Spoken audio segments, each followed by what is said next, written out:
Hello guys, 4 വർഷം കാത്തിരുന്ന് യാഷ് തിരിച്ചു വന്നു. പക്ഷേ സിനിമ കണ്ടിറങ്ങിയപ്പോൾ എനിക്ക് തോന്നിയത് കാത്തിരുന്നത് യഷിനെ തന്നെയാണോ അതോ KGFന്റെ ഹാങ് ഓവറിനെ തന്നെയാണോ? ടോക്സിക് സംവിധാനം ചെയ്തിരിക്കുന്നത് ഗീതു മോഹൻദാസാണ്. യാഷ് ഇവിടെ ഡബിൾ റോളിലാണ്, റായയും ടിക്കറ്റും. ഈ സിനിമയിൽ നയൻതാര, കൈറ അദ്വാനി, രുക്മിണി വാസന്ത് തുടങ്ങിയ വലിയൊരു കാസ്റ്റ് തന്നെ ഉണ്ട്. സിനിമയുടെ വേൾഡ് നോക്കിയാൽ സംഭവം ചെറുതല്ല. പോസ്റ്റ് ഇൻഡിപെൻഡൻസ് കാലത്തെ Goa, crime syndicate, Opium business, power, struggle എല്ലാം വലിയ സ്കെയിലിൽ തന്നെയാണ് കാണിച്ചിരിക്കുന്നത്. പക്ഷേ പ്രശ്നം എന്തെന്ന് വെച്ചാൽ വേൾഡ് വലിയതാണ്, പക്ഷേ സ്റ്റോറി അത്ര വലിയതായി തോന്നിയില്ല. ഇനി യാഷിനെ കുറിച്ച് പറയാം. ഇവിടെ ഈ മനുഷ്യൻ വേറെ ലെവലാണ്. സ്ക്രീനിൽ വന്നാൽ കരിസ്മയുണ്ട്, ആറ്റിറ്റ്യൂഡുണ്ട്, മാസ് മൊമെൻറ്റ്സ് ഉണ്ട്.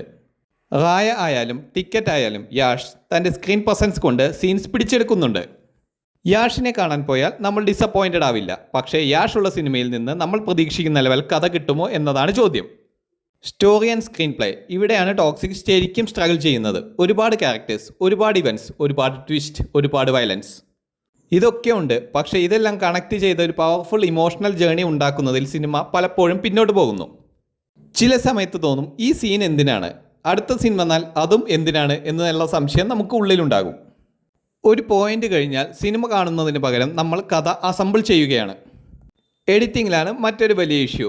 റാപ്പിഡ് കട്ട്സ്, സ്റ്റൈലിഷ് പ്രസൻറ്റേഷൻ, വലിയ ആക്ഷൻ ബ്ലോക്സ് എല്ലാം ഉണ്ട്. പക്ഷേ ചില സീൻസ് ഇത്രയും കട്ട്സ് വരുമ്പോൾ നമ്മൾ എഡിറ്ററോട് പറയാതെ പറയും, ബ്രോ ഒരു ഷോട്ട് സമാധാനമായി കാണിക്കൂ.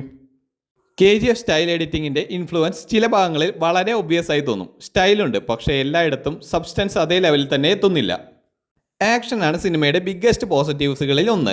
ബിഗ് സ്ക്രീനിൽ കാണാൻ വേണ്ടി തന്നെ ഉണ്ടാക്കിയ മൊമെൻറ്റ്സ് ഉണ്ട്. വയലൻസ് വളരെ ഹെവിയാണ്. ഫൈറ്റ് സീൻസ് കാണുമ്പോൾ തിയേറ്റർ മുഴുവൻ കുലുങ്ങും. പക്ഷേ ഫൈറ്റ് കഴിഞ്ഞ് കഥയിലേക്ക് തിരിച്ചു പോകുമ്പോഴാണ് ചിലപ്പോൾ നമ്മൾ കുലുങ്ങുന്നത്. വിഷ്വൽസ്, ഇവിടെ ഗീതു മോഹൻദാസിനും ടെക്നിക്കൽ ടീമിനും ഫുൾ മാർക്സ് കൊടുക്കണം. Production design, cinematography, seats, atmosphere എല്ലാം വലിയ സ്കെയിലാണ്. ചില ഫ്രെയിംസ് ശരിക്കും പോസ്റ്റർ മെറ്റീരിയലാണ്. സിനിമയുടെ ഏറ്റവും വലിയ സ്ട്രെങ്താണിത്. കാണാൻ നല്ലതാണ്, പക്ഷേ പ്രശ്നം കണ്ടിട്ട് ഓർക്കാൻ പറ്റുന്ന സ്റ്റോറി ഇല്ല. ഫീമെയിൽ ക്യാരക്ടേഴ്സ് ഒരുപാടുണ്ട് ഈ സിനിമയിൽ.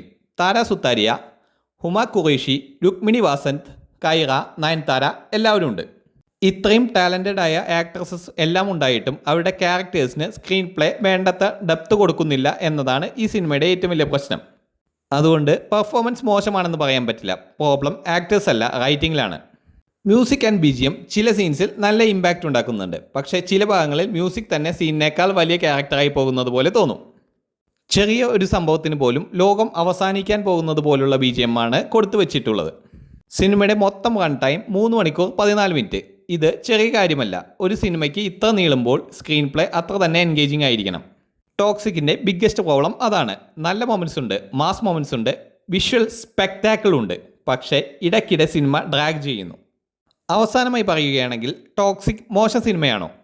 അങ്ങനെ ഒറ്റ വാക്കിൽ പറയാനാകില്ല. ഇതൊരു ആംബിയസ്, സ്റ്റൈലിഷ്, വിഷ്വലി മാസീവ് ഫിലിമാണ്.